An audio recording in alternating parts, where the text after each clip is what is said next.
아멘.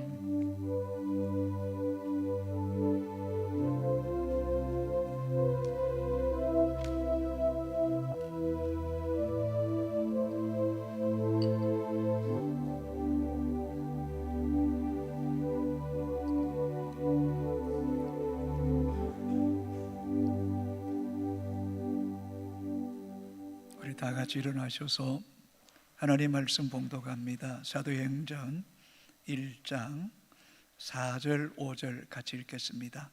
사도와 함께 모이사 그들에게 분부하여 이르시되 예루살렘을 떠나지 말고 내게서 들은 바 아버지께서 약속하신 것을 기다리라. 요한은 물로 세례를 베풀었으나 너희는 맨날이 못되어 성령으로 세례를 받으리라 하셨느니라. 아멘. 작석하시겠습니다.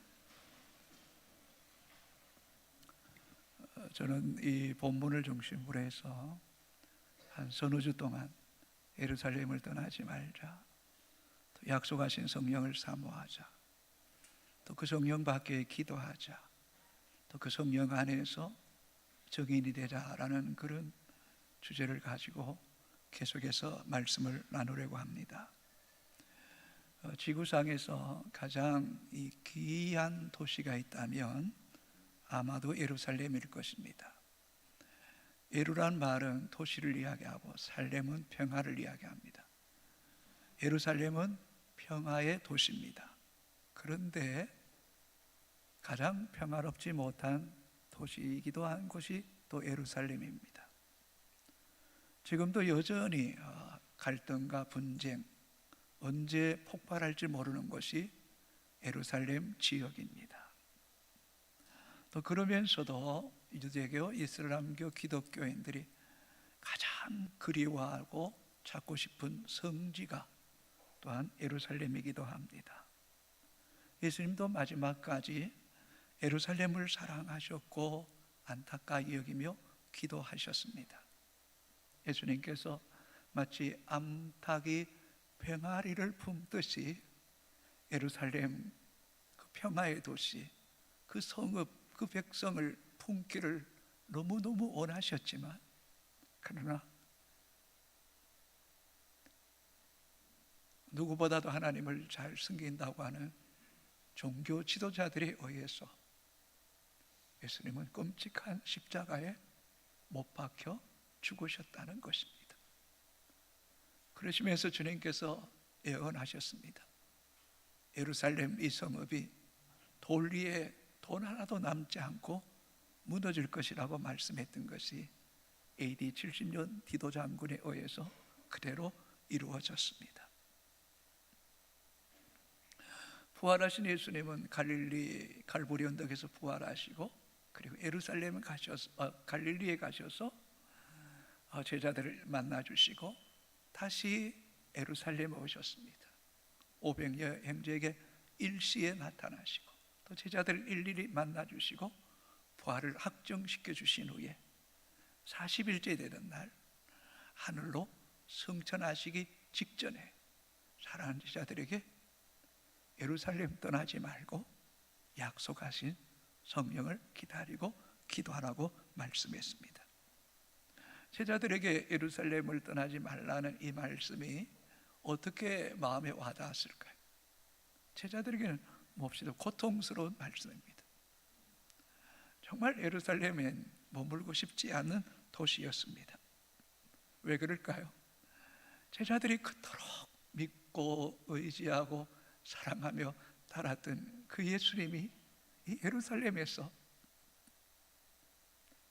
정말 인간이 고안해낸 가장 끔찍한 저주의 십자가에 못 박혀 죽었기 때문입니다. 주님이 그 십자가에 못 박혀 죽을 때에 사도 요한 외에는 하나같이 다 도망쳐서 문을 걸어 잠그고 숨어서 불안에 떨었던 것이 이 제자들입니다. 수제자 베드로도 닭 울기 전에 네가 나를 3번 부인하라는 말씀대로 이 연약한 계집종 앞에서 예수님을 모른다고 맹세하면서까지 주님을 부인하고 말았습니다. 제자들이 예수님을 끝까지 따르겠다라고 큰 소리 쳤는데 그 주님의 그 죽음 앞에 그 거짓이 낱낱이 폭로된 겁니다. 주님을 사랑한다고 고백했던 그 고백이 하나같이 물거품집처럼 사라지고 만 것이 바로 이 예루살렘입니다. 이 예루살렘에 환난과 주님이 끔찍한 십자가에 못 박혀 죽는 이 폭풍우 같은 시련 앞에 제자들의 믿음은 추풍 낙엽처럼 떨어져서 이리저리 뒹굴고 있는 모습을 보게 됩니다.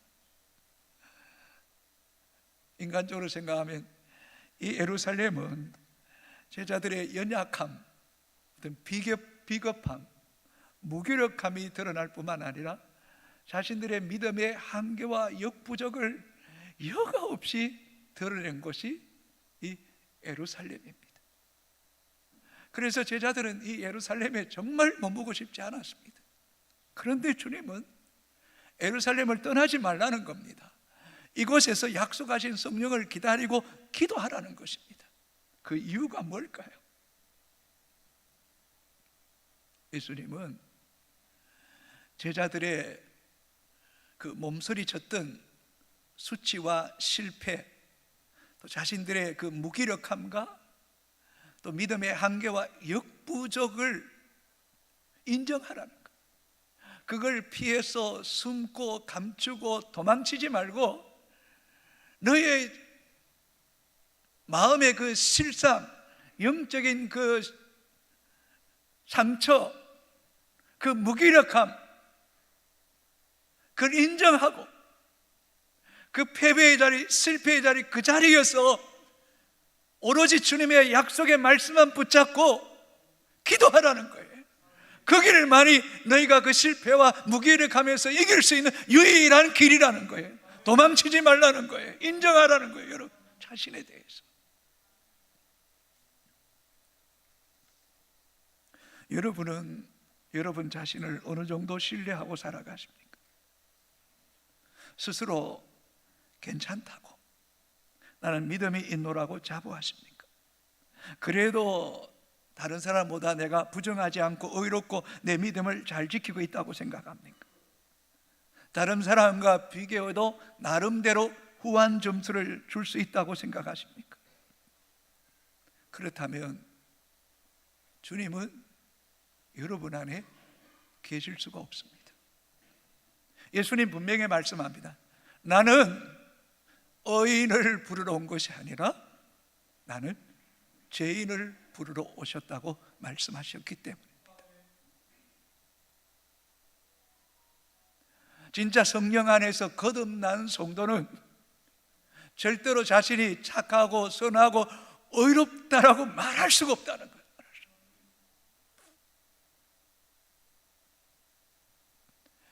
진리의 말씀이 빛이신 그분이, 완전하신 그분이 내 안에 들어오면 들어올수록 내 죄악의 참상, 실상, 그 민낯이 여과없이 드러날 때 주여, 나는 죄인이로소이다, 나를 떠나주소라고 했던 그 베드로의 고백이 우리의 고백이 될 수밖에 없다는 거예요.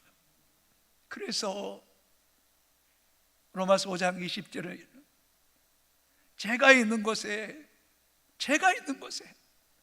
은혜가 넘쳤나리라고 말씀하고 있는 것입니다. 내 자신의 한계와 역부족과 그 무기력함과 그 민낯을 고백하면 고백할수록 십자가의 끝없는 은혜가 우리를 붙잡게 된다는 거, 붙잡게 된다는 거. 2000년 전에 저와 여러분이 예수님께서 못 박히신 그 갈보리 언덕의 현장에 있었다면 그 끔찍한 십자가의 죽음 속에서 주님이 외치시는 그 음성소 앞에서 우리는 그 자리를 지킬 수 있으냐 말입니다. 장담할 수 있겠냐 말입니다.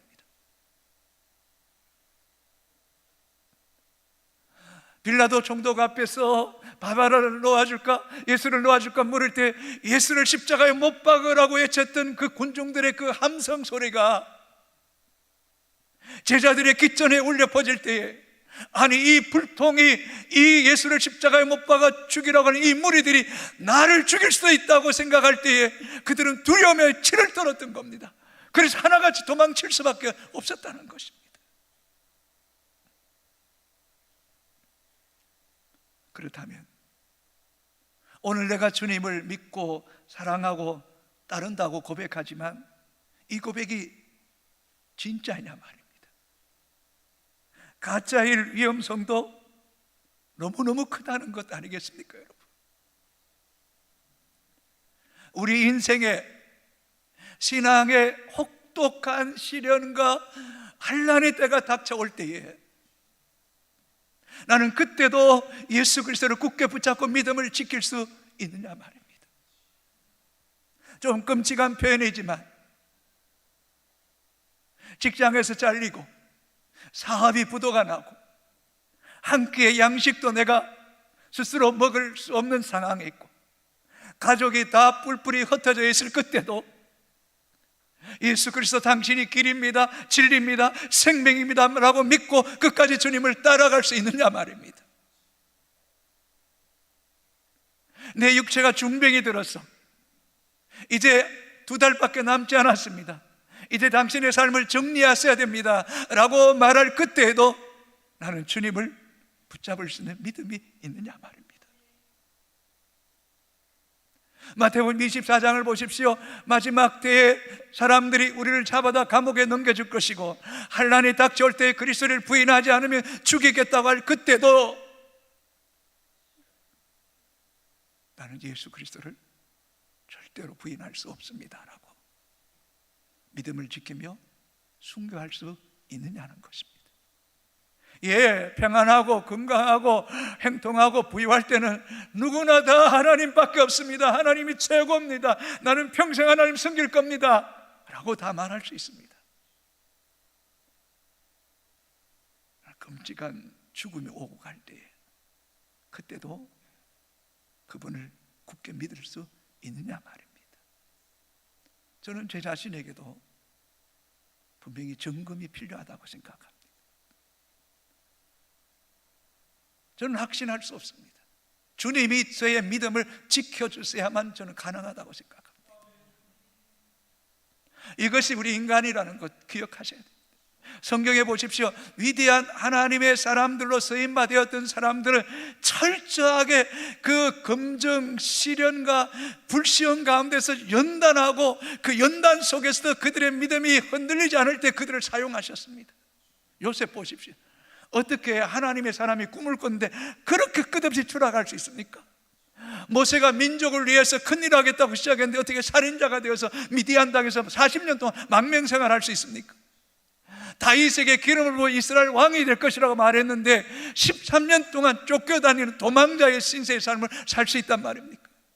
아니 욥이 누구보다도 하나님을 잘 경외하고 순전하고 악에서 떠난 사람이었습니다.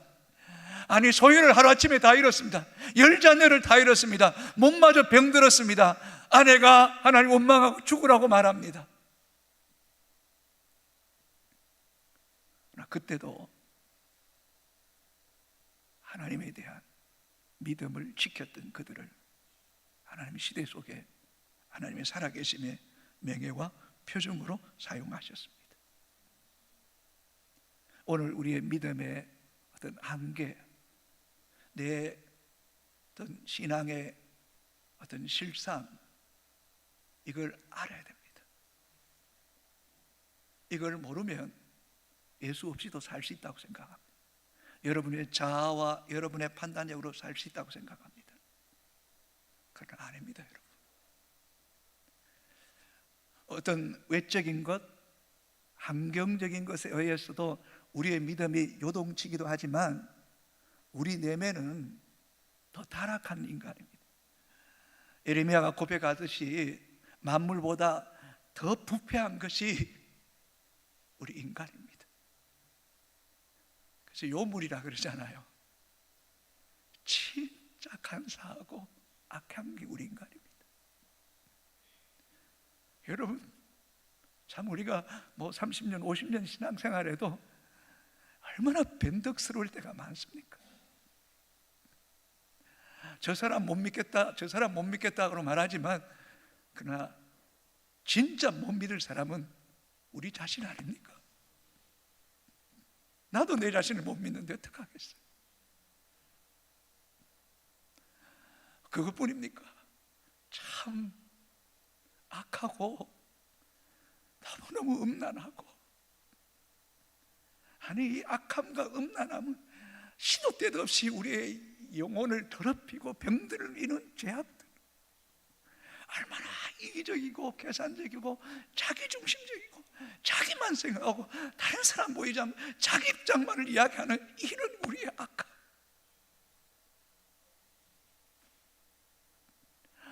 그래도 의리가 있고 정조가 있어야 된다고 말하지만, 이 죄의 유혹 앞에, 있던 탐욕 앞에 그 순간은 믿음은 어리론가 그냥 안개처럼 사라지고, 이미 내가 그 물질과 세상의 탐욕과 육체의 정욕에 이미 종이 되어서 내가 허우적거리고 있는 우리 자신을 바라볼 때가 얼마나 많습니다.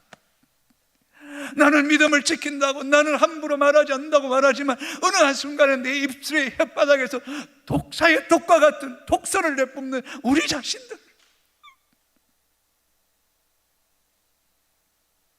누군가가 내 자존심을 짓밟으면 그냥 잊지 못하고 분노와 헬기를 그냥 끝없이 쏟아내야 되는 이런 악한 존재.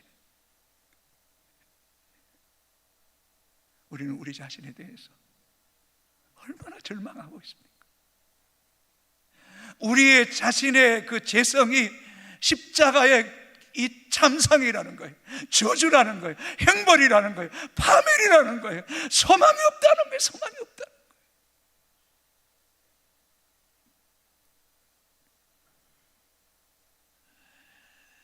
여러분, 우리는 이사야 64장 6절에 보면 이 누더기 걸레같이 막 냄새나고 구역질나고 더러운 게 우리 인간이. 그래서 사도 바울은 우리는 질그릇 같은 존재다. 우리 육체도 한번 교통사고 나면 완전히 그냥 박살. 우리의 마음도 우리의 영혼의 믿음도 질그릇처럼 막 깨지는 거 있잖아요. 철장 앞에 부딪히면 그냥 박살나버리는 거. 갈대 중에도 상한 갈대고, 어쩌면 우리 인생은 살아가는 모든 순간이 꺼져가는 등불처럼 계속해서 꺼져가는 인생 같은 우리 인생. 그래서 찬양의 가사처럼 우리는 연약합니다, 오늘 하루를 힘겨워합니다, 우리는 자주 넘어집니다, 자주 실패합니다. 이게 우리의 자신의 고백일 때에 그 십자가, 치유가 있고 회복이 있고 구원이 있고 생명이 있고 능력이 있는 그 십자가 앞에 엎드리는 것이 진정한 그리스도인이 되는 거예요. 그리스도인이 되는 거예요. 아멘입니까 여러분? 이게 우리의 살 길이, 유일한 살 길이란, 유일한 살 길이라는 거. 예레미야 17장 1절에 이렇게 이야기합니다. 유다의 죄는 금강석 끝 철필로 기록되되 그들의 마음 판과 그들의 제단 뿔에 새겨졌거늘. 유다의 죄, 이스라엘 백성의 죄는 단단한 이 돌에 철필로 새겨진 죄와 같다. 우리 마음이 그렇다. 우리가 말씀을 듣고 은혜를 받고 고백하고 찬양하지만 어느 한순간에 우리의 마음을 뭔가 이렇게 누가 찌르거나 자극을 주면 우리 안에 금강석 같은 철필로 새겨진 그 죄악이 거침없이 쏟아내는 거예요. 이게 우리 인간이에요. 그저 감춰져 있을 뿐이지, 겉과 속이 그저 숨기고 애써 포장하고 가면을 쓸 뿐이지 악한 게 밖에 없다는 거예요. 그런데 그 제단뿔이라는 거예요. 우리가 종교적인 행위를 하고 의식을 하고 예배를 드리지만 그 자체도 우리에겐 선한 것이 없는 거예요. 선한 것이 없는 거예요. 우리의 의는 없는 거예요. 다만 100% 십자가의 의와 공로밖에 붙잡을 것이 없는 것이 우리 자신이라는 것을 알 때에 비로소 십자가가 생명이고 부활이 능력이라는 것을 깨닫게 되기를 주의 이름으로 축복합니다.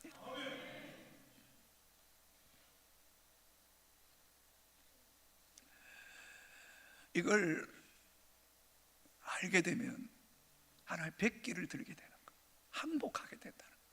자, 로마서 7장 18절, 19절, 20절 한번 천천히 읽겠습니다. 천천히. 내 속, 곧 내 육신에 선한 것이 거하지 아니하는 줄을 아노니 원함은 내게 있으나 선을 행하는 것은 없노라. 내가 원하는 바 선은 행하지 아니하고 도리어 원하지 아니하는 바 악을 행하는도다. 만일 내가 원하지 아니하는 그것을 하면 이를 행하는 자는 내가 아니요 내 속에 거하는 죄니라. 우리가 아무리 고상한 말을 하고 천사의 말을 하고 믿음이 있는 것 같지만은 실상은 우리에겐 하나님의 기준에 부합된 선이나 믿음의 행동을 할 능력이라고는 손톱구멍도 없는 게 우리 존재라는 것. 그래서 우리는 하나님 앞에 엎드릴 수밖에 없습니다. 불쌍히 여겨달라고 고백할 수밖에 없다는 거예요.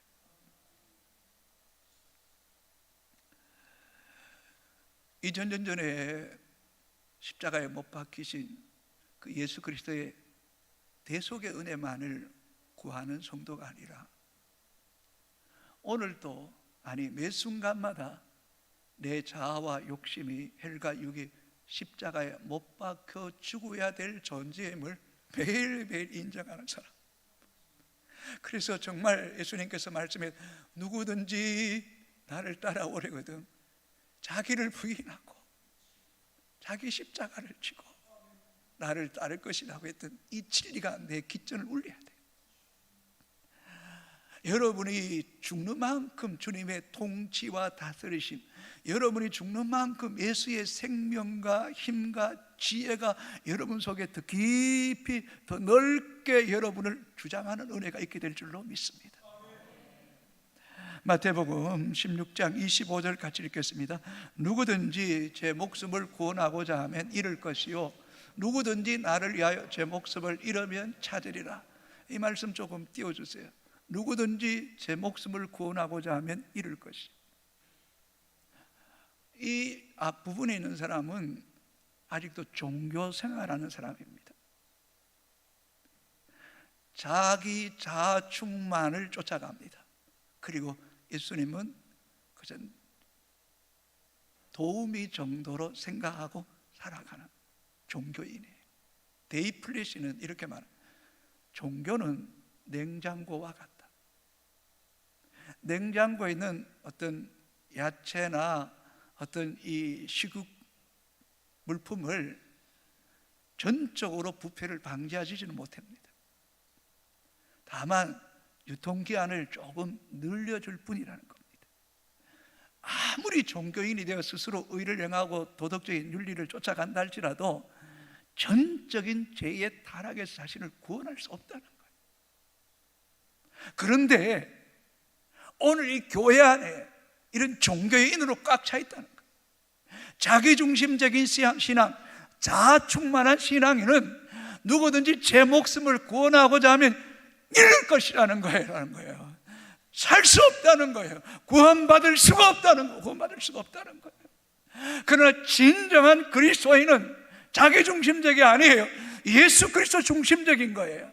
자기 살고자 하는 게 자기가 죽고 예수가 살 때 내가 살게 된다는 거예요. 이게 진정한 그리스도인이에요. 진정한 그리스도인. 여러분, 내가 죽고 내 안에 그리스도가 살 때에 비로소 우리 안에 하나님 나라가 세워지는 거예요. 하나님 나라가 세워져요. 왜 예수님이, 왜 세례요한이 회개하라 천국이 가까웠느라고 말씀했습니까? 우리가 회개할수록 하나님의 통치가 우리 속에 이루어지는 거예요. 여러분, 회개하라, 그리하면 내가 너에게 성령을 선물로 주시라고 말씀했던 것처럼 철저한 자아부정, 철저한 자기 내려놓음, 전성적으로 부패하고 전적으로 타락하고 내겐 전혀 소망이 없음을 인정할 수만큼 그리스도의 통치와 다스림이 깊어질 때에 우리 안에 하나님의 나라가 이루어지는 줄로 믿습니다. 이사야 선지자는 이걸 성전에서 경험했잖아요. 이사야 6장 5절 같이 읽습니다. 그때에 내가 말하되 하로다, 나로 망하게 되었도다. 나는 입술이 부정한 사람이요 나는 입술이 부정한 백성 중에 거주하면서 만군의 여호와이신 왕을 배웠음이로다 하였더라. 지극히 높은 보좌에 앉으신 그 하나님의 이 스랍들이, 천사들이 거룩하다 참하여 찬송하는데, 너무나 거룩하고 완전하신 그분 앞에 보는 순간 비명을 하루다 망하게 되었다, 망하게 되었다, 절규하는 거예요. 그 속에 나는 입술이 부정한 사람이다, 부정한 사람이다, 나는 안 된다, 나는 죽었다. 그러면서 주의 제단에 그 숯불로 내 입술을 찔러달라고 고백하면서 외칠 때에 주께서 내 죄악이 사해졌다. 그때 하나님 음성이 들립니다. 내가 누구를 보낼꼬? 외칠 때 이사야 선지자가 내가 여기 있나이다 라고 고백하고, 비로소 대선지자가 되어서 메시아의 오심을 가장 정확하게, 가장 잘 우리에게 예언해 주지 않습니까? 저는 저와 여러분에게 이 성전에서 우리의 실상, 우리의 실체를 매일매일 볼 수 있게 되기를 주의 이름으로 축복합니다. 그럴 때 주님이 여러분을 사용하십니다. 그럴 때 주님이 여러분을 붙잡으시고 일하시는 줄로 믿습니다. 이런 실패, 이런 상처, 그 믿음의 민낯, 그 한계, 그 물거품, 아무것도 아닌 것, 그것을 아는 사람은 숨지 말라는 거예요. 피하지 말라는 거예요. 예루살렘에 머물러라는 거예요. 이 예루살렘에서 오직 약속하신 성령을 기다리라는 거예요. 그러지 않고는 누가복음 24장에서 이 성을 떠나지 말라고 말해요. 성령 받지 않은 상태에서 내 의지와 노력으로 또 그 물거품이에요. 내가 주의 십자가 부활을 전한다고 이야기하지만 그 아무런 생명력도 힘도 없다는 거. 그런 삼상, 그런 부끄러움, 무기력한 모습 가지고 주의 일할 생각하지 말라는 거. 위로부터 오시는 성령의 능력을 입어야 살 수 있다는 거, 살 수 있다. 여러분 보십시오. 아니, 제자들이 예수님의 말씀을 직접 듣지 않습니까? 아니, 수많은 기적을 보지 않습니까? 오병이의 기적, 무리를 걸으시는 기적, 나사로가 살아나는 기적. 아니, 갈릴리에서 부활의 주님 만났습니다. 성천한 주님도 보았습니다. 그러나 그것이 지식이지, 이론이 추상적이지 실제가 되지 않더라는 겁니다. 영적인 삶에 아무런 힘이 없더라는 겁니다. 성경이 뭐라고 말합니까? 분명하게 이렇게 말합니다. 육신의 생각은 사망이다, 영의 생각은 생명과 평안이다. 요한복음 6장 63절에 살리는 것은 영이다, 육은 무익합니다. 그러므로 오직 성령의 능력을 받아야지 너희가 살 수 있고 또 다른 사람을 살릴 수 있다, 살릴 수 있다. 그러니 너희는 예루살렘 떠나지 마라. 약속하신 성령을 기다리라, 기다리라. 이 절규가 오늘 우리 깃전을 울리게 되기를 주의 이름으로 축복합니다. 4절 5절 같이 읽겠습니다. 사도와 함께 모이사 그들에게 분부하여 이르시되 예루살렘을 떠나지 말고 내게서 들은 바 아버지께서 약속하신 것을 기다리라. 요한은 물로 세례를 베풀었으나 너희는 맨날이 못되어 성령으로 세례를 받으리라 하셨느니라. 아멘. 제가 왜 서론 부분에 이렇게 여러분 자신을 비참하게 만듭니까? 왜 우리를 절망하게 만듭니까? 그 이유는 약속하신 성령을 받지 않고는 하나님의 일을 감당할 수 없기 때문이에요. 이 시간에만 그래 맞아 내가 성령을 구해야지 라고만 생각해서도 안 됩니다. 여러분, 미안합니다. 목사가 예수님과 24시간 동행해야 된다 생각하고 늘 기도하고 살아가는데, 아니 하는 일들을 보면 기가 찬 거예요. 기가 찬 거예요. 매 순간 주님 앞에 내 삶이 다 노출된다고 생각하니 내 표정이나 내 말이나 내 행동이나 내가 생각하고 내가 바라보는 것들이 다 부끄럽게 짝이 없는 거예요. 짝이 없는 거예요. 그럴 때마다 내가 느끼는 거예요. 하나님, 나는 안 됩니다. 나는 죄인입니다. 내게 전혀 소망 없습니다. 주님만이 내 소망입니다. 성령만이 나를 주의 도구로 사용할 수 있습니다. 주여, 나를 성령으로 충만케 하여 주옵소서. 이 기도가 일상의 삶의 순간순간 고백하게 되는 기도, 이 고백이 우리의 기도, 우리의 삶이 되기를 주님의 이름으로 축복합니다. 아멘입니까? 그 길만이 우리가 하나님의 통제 아래 있는 거예요. 하나님의 생명이, 하나님의 능력이, 하나님의 구원이, 하나님의 권능이 우리 가운데 함께 할 줄로 믿습니다, 여러분. 사도행전 1장 8절 같이 이렇게 오직 성령이 너희에게 임하시면 너희가 권능을 받고 예루살렘과 온 유대와 사마리아와 땅까지를 내 정인이 되리라 하시리라. 아멘입니까? 오직 성령입니다. 오직 성령입니다. 다른 길이 없습니다. 다른 방법이 없습니다. 우리에게는 아무리 찾아봐도 소망이 없습니다. 아멘입니까, 여러분? 정말 눈 닦고 봐도 소망 없습니다.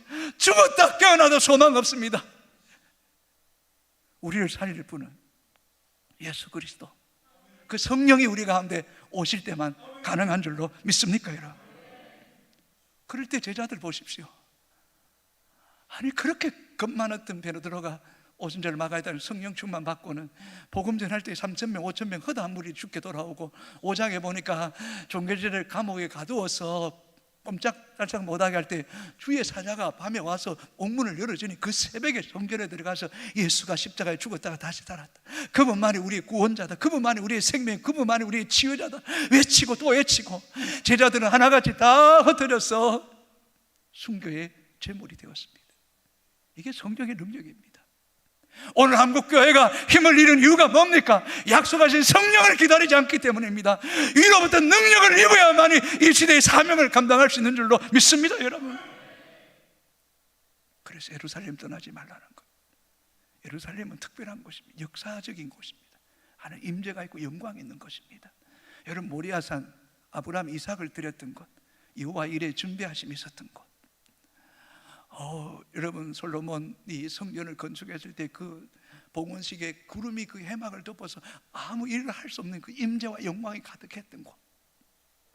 에스겔 47장의 성전 문지방에서 생수의 그 강이 물이 흘러나오는데 발목, 무릎, 허리까지 창이라고 그 물이 흐르는 곳마다 소성하고 물고기가 살고 어부들이 거물을 던지고 나무들이 자라고 그 잎이 약재를 산, 하나님의 성령의 기름 부으심이 있으니까 생명력으로 살아나는 것, 이 살아남의 은혜가 우리 영혼에 받아치는 역사가 있게 되기를 주의 이름으로 축복합니다. 할렐루야.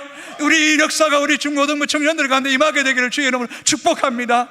살아나는 거예요. 위로부터 주시는 성령은 지혜와 총명의 신이고 재능과 모략의 신이고 지식과 여호와를 경외하는 영을 부어주시는 거예요. 다니엘은 바빌론의 그 포로 가운데서도 창문을 열고 예루살렘을 향하여 기도하지 않았습니까? 그 바빌론 포로 70년 포로 생활 속에서 가장 그리워하고 사모했던 것이 예루살렘 성전에서 그곳에 가서 언제 우리가 예배할고, 그것을 너무너무 그리워. 그래서 포로에서 해방될 때 꿈꾸는 것 같았고, 우리의 얼굴에 웃음이 가득하 있고, 우리의 해에는 노래가 가득했고, 울며 씨를 뿌린 자는 기쁨으로 단을 거두게 하시는 그 살아계신 하나님을 예배하는 거, 예배하는 거. 여러분, 그것이 바로 이 성전입니다. 이 예루살렘, 이 성전 떠나지 마십시오. 이 시온산, 거룩한 산, 이 예루살렘에 여호와 율법이 있고 말씀이 있고 하나님 계시가 있고 하나님 만남이 있는 것이 바로 이 성전임을 잊지 않게 되기를 주의 이름으로 축복합니다. 이사야 2장 3절 같이 읽겠습니다. 큰 소리를 씁니다. 많은 백성이 가며 이르기를, 오라, 우리가 여호와의 산에 오르며 야곱의 하나님의 전에 이르자. 그가 그의 길을 우리에게 가르치실 것이라. 우리가 그 길로 행하리라 하리니 이는 율법이 시온에부터 나올 것이요 여호와의 말씀이 예루살렘에서부터 나올 것임이니라. 한번 더 읽겠습니다. 큰 시작. 많은 백성이 가며 이르기를, 오라, 우리가 여호와의 산에 오르며 야곱의 하나님의 전에 이르자.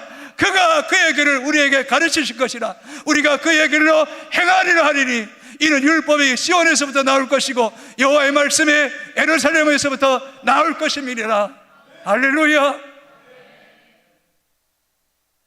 여러분, 삶이 무너졌습니까? 그 무너진 자리에서 주의 얼굴을 구하십시오.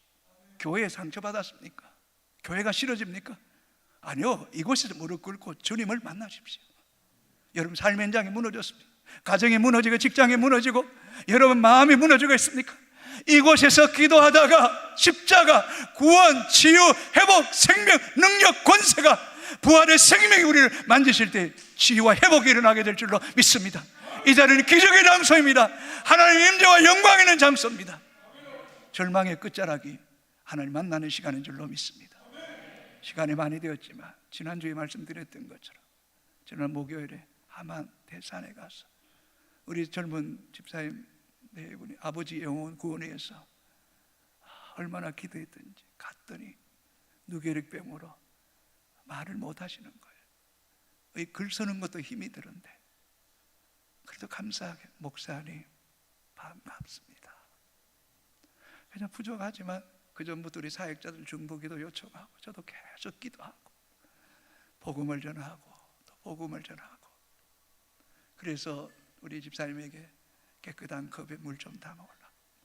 그럼 목에 십자가를 준비해서 십자가를 목에 걸어드리고 십자가에 손을 잡고 성부와 성자와 성령의 세례를 주노라.